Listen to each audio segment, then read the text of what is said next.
अध्याय 5 शंकर भट्ट का तिरुपति पहुंचना और काणिपाक में तिरुमलदास से भेंट।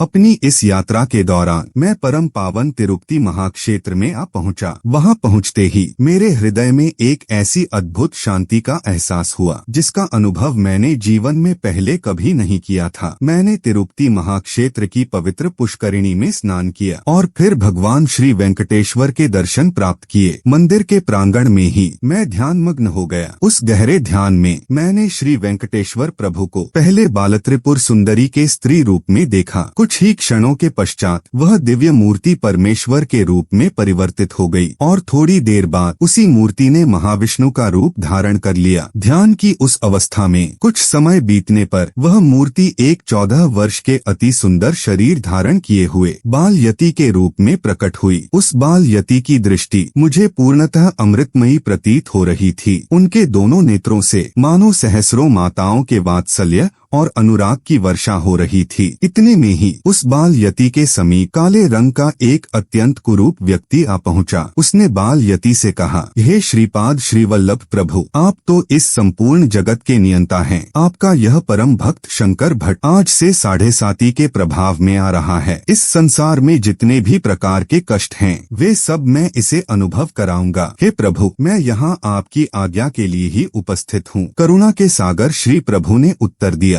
अरे शनैश्चर, तुम तो कर्मकारक हो। तुम जीवों को उनके कर्मफलों का अनुभव कराकर उन्हें कर्म बंधनों से मुक्त करते हो। तुम अपने धर्म के अनुसार अपना कर्तव्य पूर्ण करो, परंतु अपने आश्रित जनों की रक्षा करना मेरी प्रतिज्ञा है। इसलिए अब तुम भी यह देखना कि तुम्हारे द्वारा दिए जाने वाले इस कष्ट के समय में मैं शंकर भट्ट की सहायता कर उसे कैसे मुक्त कराता हूँ। श्रीपाद महाराज और शनिदेव के मध्य यह संवाद होने के पश्चात वे दोनों ही मेरे ध्यान से अंतर्धान हो गए, परंतु इसके बाद भगवान की मूर्ति का ध्यान करना मेरे लिए अत्यंत कठिन हो गया। मेरे कष्टों के काल का अब आरंभ हो चुका था। मुझे इस बात का दृढ़ विश्वास था कि श्रीपाद प्रभु अवश्य ही मुझे इन संकटों से उबारेंगे। तदुपरांत मैं तिरुमला से तिरुपति आ गया। तिरुपति के मार्गों पर मैं अपने मन की इच्छा से यूं ही भटक रहा था। मेरा मन अत्यंत चंचल हो रहा था। तभी एक नाई ने मुझे बलपूर्वक रोक लिया और कहने लगा, अरे तू वही सुब्बैया है ना, जो 20 वर्ष पूर्व घर से भाग गया था। तेरे माता पिता तेरे लिए कितने चिंतित हैं। तेरी पत्नी अब रजस्वला हो चुकी है, वह अब सयानी हो गई है। तू अब उसके साथ अपना घर बसा, बाल बच्चों के साथ सुख से रह। तब मैंने घबराकर उससे कहा, अरे भाई, मैं शंकर भट्ट नाम का कन्नड़ देश का निवासी एक ब्राह्मण हूँ। मैं तो बस एक राहगीर हूँ और पुण्यतीर्थों की यात्रा करता हुआ यहाँ तक आया हूँ। मैं दत्त प्रभु का भक्त हूँ। यह सुनकर कि भगवान श्री दत्त ने श्रीपाद श्रीवल्लभ के नाम और रूप में अवतार लिया है, मैंने कुरुगड्डी की ओर अपनी यात्रा आरंभ की है। मैं परम पावन गायत्री माता की सौगंध खाकर कहता हूँ कि मैं एक ब्रह्मचारी हूँ। तुम जिस सुब्बैया नाई की बात कर रहे हो मैं वह नहीं हूँ। किंतु वहाँ मेरी पुकार सुनने वाला कोई नहीं था। वहाँ भारी भीड़ एकत्रित हो गई थी। हर कोई किसी न किसी प्रकार से मेरी निंदा ही कर रहा था। मुझे जबरन सुब्बैया नामक उस व्यक्ति के घर ले जाया गया। सुब्बैया के माता पिता ने मुझे ही अपना पुत्र समझ लिया और अनेक प्रकार से समझाते हुए कहने लगे, बेटा, अब इसके बाद हमें छोड़कर कहीं मत जाना। अपनी रजस्वला स्त्री को छोड़कर जाना एक बहुत बड़ा अपराध है। भीड़ में से एक व्यक्ति बोल उठा, सुब्बैया का चेहरा घनी दाढ़ी और मूछों से छिप गया है। यदि इसका क्षौर कर्म कर दिया जाए तो इसका पुराना रूप लौट आएगा। मैंने उन्हें अनेकों बार समझाया कि मैं सुब्बैया नहीं हूँ, परंतु मेरी बात पर किसी ने ध्यान नहीं दिया। बलपूर्वक मेरा क्षौर कर्म कर दिया गया। मेरे सिर को पूरी तरह मोड़कर मुझे गुंडू बना दिया गया। मेरी दाढ़ी और मूछें भी साफ कर दी गईं। यहाँ तक कि मेरे गले में धारण किया हुआ पवित्र यज्ञोपवीत भी निकाल कर फेंक दिया गया। इसके पश्चात मेरे उपचार के लिए उनकी जान पहचान के एक भूतवैद्य को बुलाया गया। उसने बड़ी ही चित्र विचित्र वेशभूषा धारण की हुई थी। उसकी उस भयंकर दृष्टि को देखकर ही मेरा हृदय भय से कांप उठा। मुझे रस्सियों से बांध दिया गया और एक चाकू से मेरे सिर पर वार किया गया। उस घाव पर नींबू का रस और कई प्रकार के अन्य रस डाले गए। वह असहनीय पीड़ा मुझसे सही नहीं जा रही थी। जब यह सारा अमानवीय कृत्य हो चुका, तब यह निर्णय लिया गया कि सुब्बैया पर किसी ब्राह्मण के भूत का साया है और इसी कारण यह जनेऊ पहनकर मंत्रों का प्रलाप कर रहा है। तिरुपति में रहने वाले अन्य ब्राह्मण भी यह सब देखकर स्तब्ध रह गए थे। उन लोगों ने भी यही मान लिया कि नगर में आया यह राहगीर सुब्बैया ही है और उसे किसी ब्रह्मराक्षस ने जकड़ लिया है। मुझे उस गांव के कुछ प्रमुख और श्रेष्ठ ब्राह्मणों के समक्ष ले जाया गया। मैंने उन्हें बताया कि मैं कन्नड़ देश का एक स्मार्त ब्राह्मण हूँ और मेरा गोत्र भारद्वाज है। मुझे नमक चमक का पाठ आता है और मैं संध्या वंदन भी करता हूँ, किंतु मेरे इन कथनों पर किसी ने भी विश्वास नहीं किया। उन श्रेष्ठ ब्राह्मणों ने यही निर्णय दिया कि सुब्बैया को एक कन्नड़ ब्राह्मण के भूत ने पकड़ लिया है। आखिर इसकी उचित चिकित्सा कर इसे पुनः पहले जैसा बनाया जाए। घावों की उस भयंकर पीड़ा से मेरा सिर चकरा रहा था। मेरा रोना घने जंगल में रोने के समान व्यर्थ सिद्ध हो रहा था। जब मुझे थोड़ी सुध आई तो मुझे ऐसा प्रतीत हुआ मानो मेरे ठीक सामने मेरे ही जैसी आकृति वाला काले रंग के तेज से युक्त एक विकृत आकार का मनुष्य बैठा हो। वह मुझसे बिना कुछ कहे मेरे भीतर ही समा गया। वह मुझसे एकाकार हो गया। मुझे इस बात का पूर्ण आभास हो गया था कि 7.5 के प्रभाव से अब मेरे 7.5 वर्ष के कष्टकाल का आरंभ हो चुका है, किंतु मेरे भीतर यह अटूट विश्वास भी था कि श्रीपाद श्रीवल्लभ ही इस कठिन समय में मेरी रक्षा करेंगे। उस प्रचंड ज्वर और पीड़ा में भी मैं अपने मन ही मन श्रीपाद श्रीवल्लभ के पवित्र नाम का स्मरण कर रहा था और जैसे ही मैंने श्री चरणों का ध्यान किया, मेरी वह असहनीय पीड़ा कुछ कम होने लगी। वह भूतवैद्य मुर्गियों और बकरियों की बलि चढ़ाते हुए अपनी चित्र विचित्र पूजा में लगा हुआ था। मुझे केवल पथ्य का सादा आहार ही दिया जा रहा था, क्योंकि उस मांत्रिक का कहना था कि सुब्बैया को एक ब्राह्मण भूत ने जकड़ा है, इसलिए इसे केवल शाकाहार ही दिया जाना चाहिए। श्रीपाद प्रभु की असीम कृपा से ही मुझे शाकाहार प्राप्त हो रहा था। यह सोचकर मेरे मन को थोड़ी सांत्वना मिली। मैंने पूरे 3 दिनों तक भयंकर नरक जैसी यातनाएं भोगी। उन घोर संकटों के मध्य भी मैंने श्री चरणों का स्मरण करना नहीं छोड़ा और इसी कारण चौथे दिन से मुझ पर आने वाले वे कष्ट धीरे धीरे बंद होने लगे। वे लोग मेरे शरीर पर भांति भांति के विचित्र प्रयोग कर रहे थे। वह मांत्रिक बीच बीच में मुझे चाबुक से मारता था। मैं अत्यंत दीन भाव से श्रीवल्लभा शरण शरण पुकारते हुए रुदन कर रहा था। मेरे मन में यह घोर आश्चर्य हो रहा था कि भगवान श्रीदत्त की अनन्य भाव से सेवा करने वाले को ऐसी नरक समान पीड़ा कैसे मिल सकती है। और तभी एक अत्यंत विचित्र घटना घटी। मेरे शरीर पर चाबुक की मार तो पड़ी, परंतु मुझे रत्ती भर भी पीड़ा का अनुभव नहीं हुआ। उल्टा वह मांत्रिक ही जोर जोर से रोने लगा। वह प्रहार तो मुझ पर कर रहा था, किंतु उसकी मार की सारी पीड़ा स्वयं उसी को हो रही थी। यह सब कैसे हो रहा है, यह उसकी समझ से परे था। वह पागलों जैसी नजरों से मेरी ओर देख रहा था। मैं तो बस इसे अपने श्री प्रभु की ही लीला समझकर मंद मंद मुस्कुरा रहा था। मैं केवल पथ्य का सादा भोजन ही ग्रहण कर रहा था, परंतु वह भी मुझे अमृत के समान मधुर लग रहा था। मैंने अब भरपेट भोजन करना आरंभ कर दिया था। मैं उस भोजन को श्रीपाद प्रभु की कृपा का प्रसाद समझकर ही ग्रहण कर रहा था। वहीं दूसरी ओर वह मांत्रिक अपनी पसंद का मांसमदिरा खा रहा था। फिर भी उसे वह सब विष के समान प्रतीत हो रहा था। उसका स्वास्थ्य भी अब निरंतर क्षीण होता जा रहा था। उसने मुझे शारीरिक कष्ट देना छोड़ दिया था और अब वह केवल तंत्र मंत्र और पूजा पाठ का दिखावा करके ही अपना समय व्यतीत कर रहा था। मेरे इस तथाकथित उपचार के आरंभ होने के ठीक 5वें दिन उस मांत्रिक का घर जलकर भस्म हो गया। उस घर में कहीं कोई अग्नि नहीं थी। फिर भी सबके देखते ही देखते वहाँ अचानक अग्नि प्रकट हो गई और कुछ ही क्षणों में सब कुछ जलकर राख हो गया। छठे दिन वह अत्यंत खिन्न और निराश होकर सुब्बैया के घर आया और कहने लगा, सुब्बैया को जिस ब्राह्मण भूत ने जकड़ा है वह स्वयं एक बहुत बड़ा मांत्रिक है। उसी ने अपने तांत्रिक प्रयोग से मेरे घर को भस्म किया है। उसने यह भी संकेत दिया कि बेताल आदि अनेक क्षुद्र शक्तियों को प्रसन्न करने के लिए कई प्रकार की विशेष पूजाएं करनी पड़ेंगी और इसके लिए बहुत अधिक धन की आवश्यकता होगी। उसके तंत्र मंत्र का अब कोई प्रभाव नहीं बचा था। मुझे यह भली भांति ज्ञात ज्ञात था कि वह मांत्रिक केवल धन के लालच में ही ऐसा आचरण कर रहा है। इसे भाग्य का विधान मानकर सिर झुकाकर यदि सुब्बैया की पत्नी को ही अपनी पत्नी के रूप में स्वीकार करने का समय आ जाए तो इससे अधिक लज्जाजनक स्थिति मेरे लिए और क्या हो सकती है। उस अबला के साथ इससे बड़ा विश्वासघात और क्या हो सकता है। यह सोचकर मेरा मन अत्यंत व्यथित हो उठा। विधाता मेरे जीवन के साथ इतनी क्रूरता से क्यों खेल रहा है, यह मुझे समझ नहीं आ रहा था। यह पहेली सुलझ नहीं रही थी। मुझे ऐसा अनुभव हो रहा था मानो मेरा कलेजा कांप रहा हो। मैंने सुब्बैया के माता पिता से हाथ जोड़कर कहा, हे मेरे माई बाप, आप लोग अपनी सारी चलचल संपत्ति बेचकर इस मांत्रिक के मायाजाल में मत पड़िए। मेरा स्वास्थ्य अब बिल्कुल ठीक है और मैं आपको अपने माता पिता के समान ही मानता हूँ। बस इतना कहते ही मुझे उस क्रूर मांत्रिक से मुक्ति मिल गई। सुब्बैया के माता पिता मेरी ये बातें सुनकर अत्यंत आनंदित हो उठे। उनकी आंखों में वह छलकती हुई खुशी देखकर मेरे नेत्र भी सजल हो गए। पराई स्त्री माता के समान होती है, इसलिए इस आने वाले महासंकट से आप ही मेरी रक्षा करें, मेरा धर्म भ्रष्ट न होने दें। मैं अत्यंत दीन भाव से अपने मन ही मन श्रीपाद प्रभु से यही प्रार्थना कर रहा था। मेरे उस तथाकथित उपचार के आरंभ होने के 8वें दिन मेरी सेवा में लगी हुई सुब्बैया की पत्नी को देखकर मैंने उससे कहा, मेरे विषय में तुम क्या सोचती हो? क्या तुम्हें सचमुच यह विश्वास है कि मैं ही असल में सुब्बैया हूँ? इस पर उसने उत्तर दिया, जब मैं केवल 2 वर्ष की थी तभी मेरा विवाह हो गया था।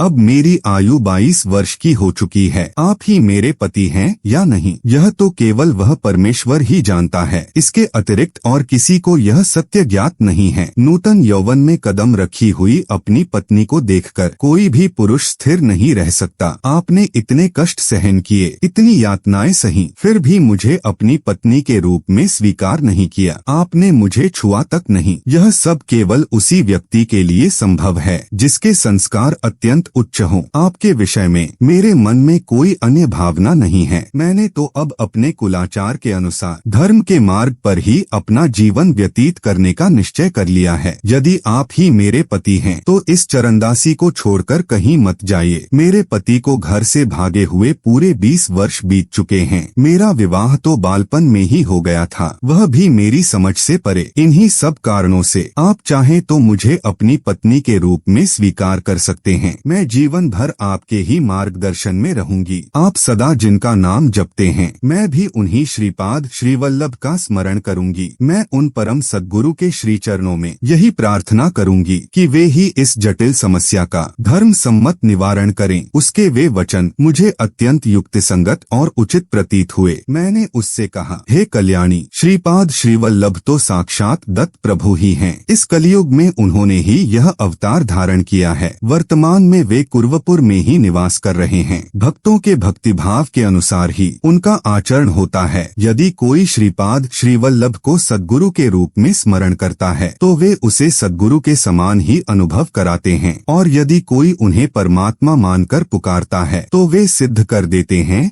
कि वे ही साक्षात परमात्मा हैं। तुम भी उन्हीं श्रीपाद श्रीवल्लभ के पवित्र नाम का स्मरण करो। तुम्हें तुम्हारे अचूक और सच्चे कर्तव्य का बोध अवश्य हो जाएगा और अंततः सभी को आनंदमयी परिणाम ही प्राप्त होंगे। उसी दिन हमारे उस बाड़े में भविष्य बताने वाला एक माला जंगम आ पहुंचा। जंगम के वेश में आए उस व्यक्ति के पास ताड़पत्रों के कुछ प्राचीन ग्रंथ थे। देखते ही देखते बहुत ही कम समय में वह हमारे बाड़े के सभी लोगों के लिए अत्यंत आदरणीय हो गया। उससे मिलने वाले सभी श्रद्धालुओं को वह उनके भूत और भविष्य की बातें बड़े ही अद्भुत प्रकार से बता रहा था। उसके पास जो ताड़पत्र के ग्रंथ थे वे वास्तव में नाड़ी ग्रंथ थे, जिन्हें रमल शास्त्र भी कहा जाता था। उसमें बताए गए विषय इतने अचूक होते थे कि उनमें कही गई घटनाएं बिल्कुल सत्य सिद्ध होती थीं। ऐसा वह जंगम बता रहा था। सुब्बैया के माता पिता की शंकाओं का समाधान करने के लिए वह हमारे घर भी आया। उसने मेरे हाथ में कुछ कौड़ियां दी और मुझे उन्हें नीचे गिराने के लिए कहा। तत्पश्चात उसने कुछ गणितीय गणनाएं की और अपने ताड़पत्र के ग्रंथ में से एक पत्र निकालकर उसे पढ़ना आरंभ किया। उसने पढ़ा, प्रश्न पूछने वाला यह व्यक्ति शंकर भट्ट नाम का एक कन्नड़ ब्राह्मण है। दत्तावतार श्रीपाद श्रीवल्लभ के चरित्र का लेखन यही व्यक्ति करेगा। अपने पूर्व जन्म में यह और इसका एक मित्र कंदुकूर शहर से थोड़ी दूर स्थित मोगलीचरला सुब्बया नामक ग्राम में जन्मे थे। उन दोनों को जुआ खेलने की विशेष आसक्ति थी। उस ग्राम में भगवान श्री दत्त का एक प्रसिद्ध स्वयंभू मंदिर था। यह शंकर उस श्री दत्त मंदिर के पुजारी के भाई के रूप में जन्मा था। बड़े भाई की अनुपस्थिति में मंदिर की पूजा आदि का कार्य यही किया करता था। श्री दत्त मंदिर के पवित्र प्रांगण में ही यह और इसका मित्र दोनों जुआ खेलने में मग्न रहते थे। यह कितना घोर अनाचार है, इसका उन्हें तनिक भी भान नहीं था। एक दिन अपने मित्र के साथ खेलते हुए उसने एक अत्यंत विचित्र शर्त रखी। शर्त यह थी कि यदि उसका मित्र जीत गया तो यह उसे खेल में हारी हुई सारी रकम देगा, और यदि यह शंकर जीत गया तो उसके मित्र को अपनी पत्नी इसे सौंपनी होगी। ऐसा निश्चय हुआ। इस पापी करार का साक्षी स्वयं दत्त प्रभु को मानकर और उन्हें ही प्रमाण बनाकर उन्होंने यह जुआ खेलना आरंभ किया।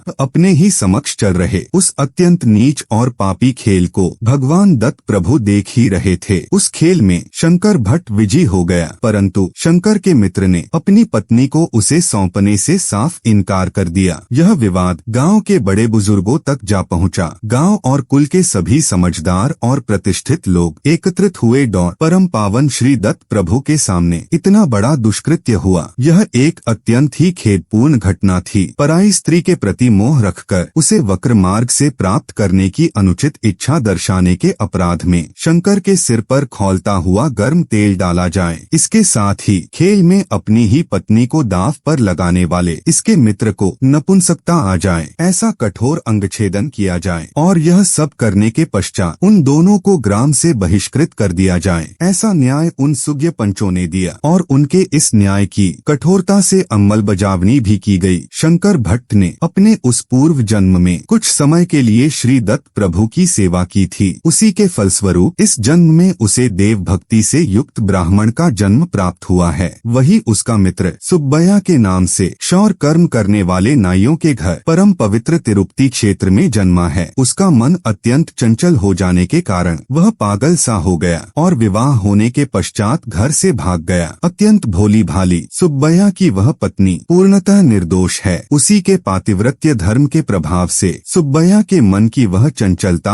अब समाप्त हो रही है, और यह रमल शास्त्र सुनने के ठीक दूसरे ही दिन सुब्बया अपने घर लौट आएगा। उसी दिन शंकर भट्ट को भी इस संकट से मुक्ति मिल जाएगी। शंकर भट्ट पर आई यह 7.5 भगवान श्रीपाद श्रीवल्लभ की असीम कृपा से केवल 7.5 दिनों में ही समाप्त हो जाएगी। भगवान को साक्षी मानकर यदि कोई अनुचित संकल्प किया जाए अथवा कोई अधर्म किया जाए तो वह दत्त प्रभु के द्वारा सबसे कठोर दंड का पात्र बनता है। सुब्बया के मन की चंचलता को दूर करने के लिए शंकर भट्ट के पुण्यों का कुछ भाग खर्च हुआ है, ऐसा चित्रगुप्त ने अपने लेखे में लिखा है। कर्मों का प्रभाव अत्यंत सूक्ष्म रीति से अपना कार्य करता रहता है। इस परम सत्य का ज्ञान प्राप्त कर जीव को सदैव सत्कर्म ही करने चाहिए, दुष्कर्म कभी भूल कर भी नहीं करने चाहिए। श्रीपाद श्रीवल्लभ की जन्म पत्रिका के अनुसार उनके अवतार समाप्ति के कुछ शताब्दियों पश्चात त्रिपुर देश के अक्षय कुमार नामक एक जैन मत के अनुयायी द्वारा श्री पीठिकापुर तक श्री प्रभु की यह महिमा पहुँचेगी, और उससे पूर्व ही उनकी दिव्य लीलाओं की जानकारी देने वाला श्रीपाद श्रीवल्लभ चरित्रामृत नामक यह पावन ग्रंथ प्रकाशित होगा। श्रीवल्लभ प्रभु की उस अपार करुणा का मैं कैसे वर्णन करूं। रमल शास्त्र की उस भविष्यवाणी के अनुसार दूसरे ही दिन सुब्बया अपने घर लौट आया। उसके मन की वह चंचलता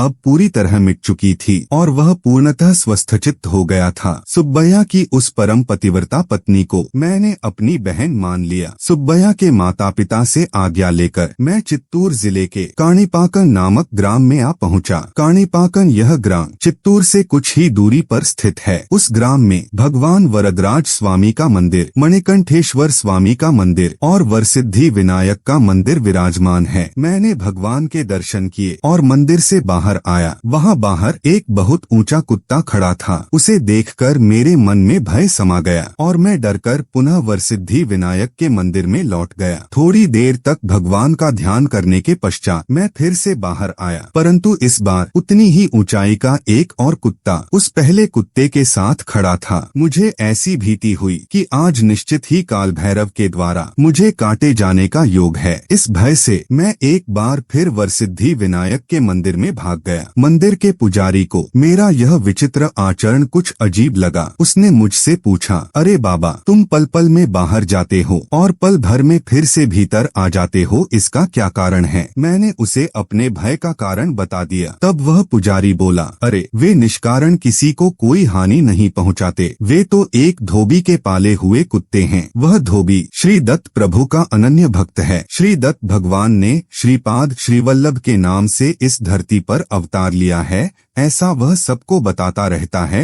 यद्यपि धोबियों का मंदिर में प्रवेश निषिद्ध नहीं है, फिर भी वह स्वयं इस मंदिर में कभी नहीं आता। मैं स्वामी के प्रसाद की एक गठरी बांध कर देता हूँ, जिसे ये कुत्ते ले जाकर उसे दे देते हैं। तुमने कहा कि तुमने केवल 2 ही कुत्ते देखे हैं, परंतु जब पूरे 4 कुत्ते आ जाते हैं तभी मैं उन्हें प्रसाद देता हूँ। चलो हम बाहर चलकर देखते हैं कि अन्य 2 कुत्ते आए हैं या नहीं। जब हम बाहर आए तो वहाँ 4 कुत्ते मौजूद थे। पुजारी ने प्रसाद की गठरी बांधकर उनके सामने रख दी। वे चारों कुत्ते मेरी चारों दिशाओं से आए और उन्होंने मुझे घेर लिया। यह देखकर पुजारी ने मुझसे कहा, इन कुत्तों की मर्जी के अनुसार तुम भी उस धोबी के पास चले जाओ, इसमें तुम्हारा शुभ ही होगा। मेरा यह अटूट विश्वास था कि मेरे जीवन की प्रत्येक घटना भगवान श्रीपाद श्रीवल्लभ के निर्देश से ही घटित हो रही है। सुब्बैया के घर में घटी उस घटना से मुझे यह बोध हो गया था कि समाज में कुल और मत का कोई भेद नहीं होना चाहिए। एक चांडाल भी किसी जन्म में ब्राह्मण कुल में जन्म ले सकता है और इस जन्म का ब्राह्मण अपने कर्मों के अनुसार अगले जन्म में चांडाल का रूप धारण कर सकता है। मनुष्य अपने द्वारा किए गए पाप और पुण्यों की गठरी लेकर जन्म जन्मांतरों के कर्म प्रवाह में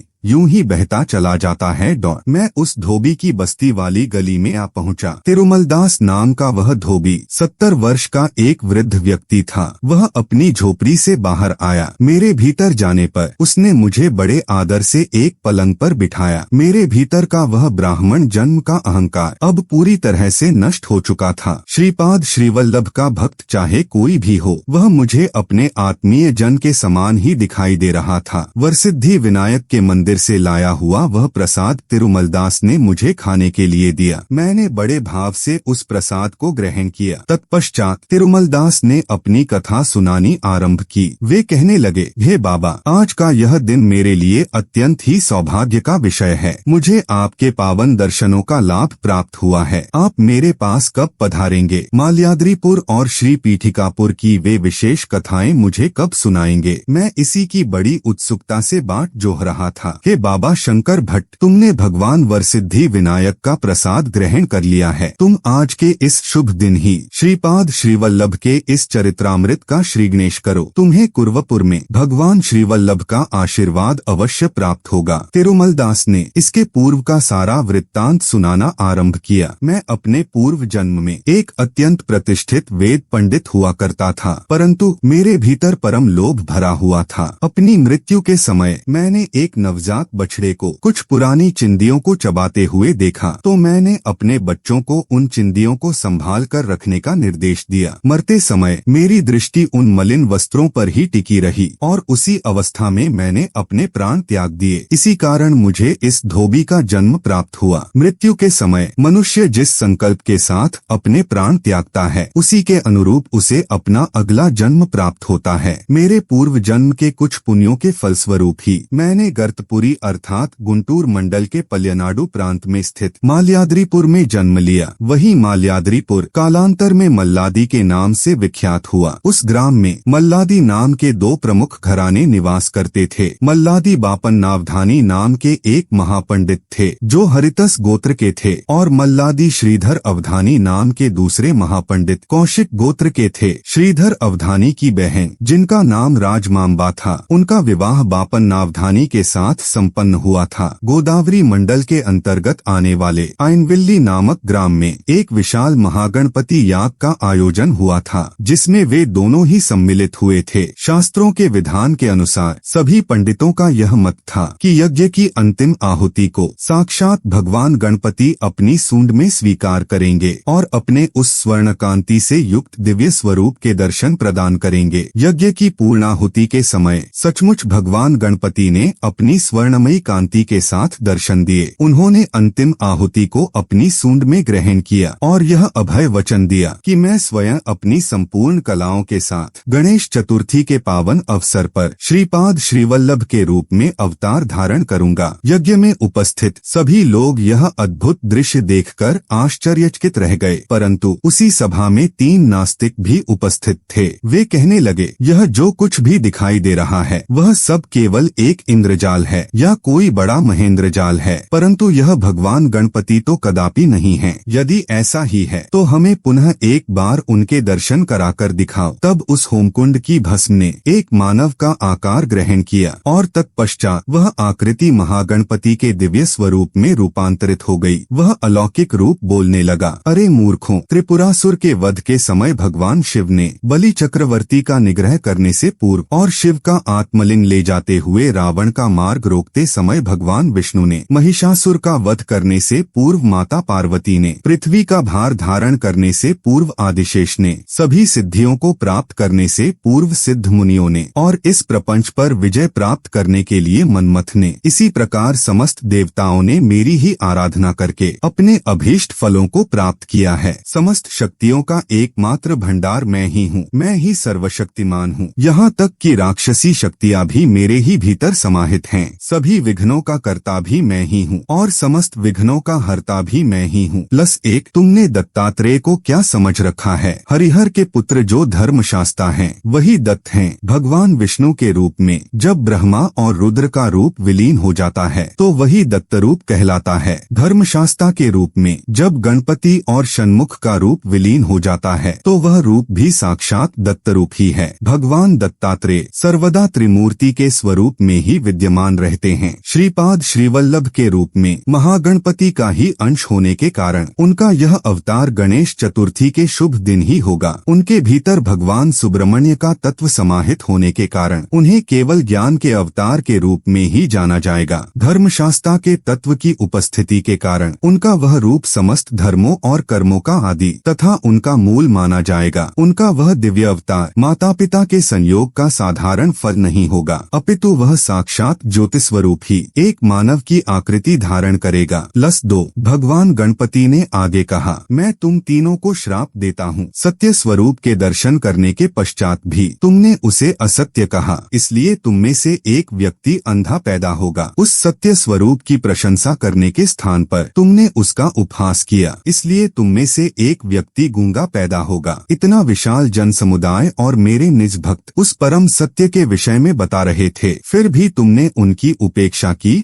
और उनकी बात नहीं सुनी, इसलिए तुम में से एक व्यक्ति बहरा पैदा होगा। तुम तीनों ही अगले जन्म में भाई भाई के रूप में जन्म लोगे और जब तुम मेरी स्वयंभू मूर्ति के दर्शन करोगे तभी तुम अपने इन दोषों से मुक्त हो पाओगे। हे बाबा, वे तीनों नास्तिक इसी काणीपुर ग्राम में भाइयों के रूप में जन्मे। त्रिमूर्ति को दोष देने से सदैव घोर अनर्थ ही होता है। ये तीनों भाई इसी ग्राम में अपनी 1 एकड़ भूमि में खेती करके अपना निर्वाह करते थे। उनके उस खेत के निचले भाग में एक कुआं था। रहट की सहायता से उन्होंने फसलों की सिंचाई का प्रबंध कर रखा था। एक वर्ष वहां भयंकर अकाल पड़ा, भूमि का सारा जल सूख गया। एक दिन उस कुएं में बचा हुआ सारा पानी भी समाप्त हो गया, तो वे तीनों कुदाल लेकर कुएं से बालू निकालने का प्रयास करने लगे। उसी प्रयास में पानी के नीचे छिपे हुए एक पत्थर पर कुदाल जा लगी और वहां से रक्त का एक फव्वारा फूट पड़ा। वह रक्त जैसे ही गूंगे भाई के हाथ पर लगा, उसे तुरंत वाणी प्राप्त हो गई। देखते ही देखते कुएं में भी नियम पूर्वक जल भरने लगा। उस पवित्र जल के स्पर्श मात्र से बहरे भाई का दोष भी समाप्त हो गया और जब तीसरे अंधे भाई ने पानी के भीतर उस पत्थर को स्पर्श किया तो उसका अंधापन भी दूर हो गया। वास्तव में उस स्वयंभू विनायक की पाषाण मूर्ति के मस्तक पर कुदाल लग गई थी, जिससे वह रक्त का प्रवाह आरंभ हुआ था। तत्पश्चात उस स्वयंभू मूर्ति को अत्यंत भक्तिभाव से बाहर बाहर निकाला गया। +1 उन्हीं वरसिद्धि विनायक की प्रतिष्ठापना करने के लिए सत्य ऋषीश्वर के नाम से विख्यात बापन नावधानी और उनके साले श्रीधर अवधानी इस ग्राम में पधारे थे। भगवान वरसिद्धि विनायक ने उनसे कहा, मैं महाभूमि के भीतर से इस लोक में प्रकट हुआ हूँ। मैंने इस पृथ्वी तत्व पर अवतार धारण किया है। यह तत्व कालांतर में अनेक रूपों में रूपांतरित होगा। जल तत्व में, अग्नि तत्व में, वायु तत्व में और आकाश तत्व में भी मेरा अवतरण हो चुका है। आइनविल्ली में तुम दोनों के द्वारा किए गए उस महायज्ञ की भस्म से ही मैंने यह रूप धारण किया है। अब मैं तुम्हें तुम्हारे आगामी कर्तव्यों का आदेश देता हूँ। श्रीशैलम में अभी तेज की कला कुछ कम है। वहाँ सूर्यमंडल के दिव्य तेज का शक्तिपात करना अत्यंत आवश्यक है। जिस दिन तुम श्रीशैलम में शक्तिपात करोगे, ठीक उसी दिन मेरे विशेष अनुग्रह से गोकर्ण में, काशी में, बद्री में और केदारनाथ में भी एक साथ शक्तिपात संपन्न होगा। +1 भगवान श्रीपाद श्रीवल्लभ के अवतरण का वह परम पावन समय अब अत्यंत निकट आ रहा है। हे श्रीधर, आज से तुम्हारे घर का नाम परिवर्तित होकर श्रीपाद हो रहा है। कौशिक गोत्र के तुम्हारे सभी वंशज आज से श्रीपाद इस कुलनाम उपनाम से ही पहचाने जाएंगे। +1 तिरुमलदास ने आगे कहा, हे बाबा शंकर, मल्लादीपुर से सत्य ऋषीश्वर और श्रीधर पंडित श्री पीठिकापुर में निवास करने के लिए चले गए। मैंने भगवान श्रीपाद श्रीवल्लभ की अनेकों अद्भुत बाल लीलाओं के दर्शन किए हैं। कल मैं तुम्हें वे सारी लीलाएं विस्तार से सुनाऊंगा। मेरी पहली पत्नी से मुझे एक पुत्र की प्राप्ति हुई थी। उसका नाम रविदास है। वह इस समय कुर्वपुर में ही निवास कर रहा है। वह अपनी मति और सामर्थ्य के अनुसार भगवान श्रीपाद की सेवा में ही लगा रहता है और मैं स्वयं श्रीपाद प्रभु की आज्ञा का पालन करते हुए इसी काणीपुर में अपनी दूसरी पत्नी और पुत्र के साथ अपने कुलाचार और वृत्ति का पालन करते हुए रह रहा हूँ। जब तुम श्री पीठिकापुर जाओगे तो वहाँ तुम्हें अनेक महानुभावों के दर्शन होंगे। तुम वहाँ वेंकटप्पय्या श्रेष्ठी नामक एक अत्यंत श्रेष्ठ व्यक्ति से मिलोगे। तब तुम्हें कई अत्यंत महत्वपूर्ण विषयों की जानकारी प्राप्त होगी। श्रीपाद प्रभु श्री श्रेष्ठी को प्यार से वेंकटप्पय्या श्रेष्ठी इसी उपनाम से पुकारा करते थे। श्री श्रेष्ठी के संपूर्ण वंश पर भगवान श्रीपाद का अभयहस्त सर्वदा बना हुआ है। वहाँ तुम वत्सवाई उपनाम वाले नरसिंह वर्मा से भी अवश्य मिलना। उनका भगवान श्रीपाद के साथ अत्यंत घनिष्ठ संबंध है। तुम्हारे द्वारा रचे जाने वाले भगवान श्रीपाद के इस पावन चरित्र को साक्षात श्री चरणों का आशीर्वाद प्राप्त होगा। तुम्हारे द्वारा लिखे गए इस ग्रंथ के अतिरिक्त ऐसा कोई दूसरा ग्रंथ नहीं होगा जो श्रीपाद प्रभु के चरित्र की संपूर्ण और सत्य जानकारी प्रदान कर सके। यही श्री चरणों की परम आज्ञा है। भगवान श्रीपाद श्रीवल्लभ की जय जयकार हो। श्रीपाद राजन शरणं प्रपद्ये।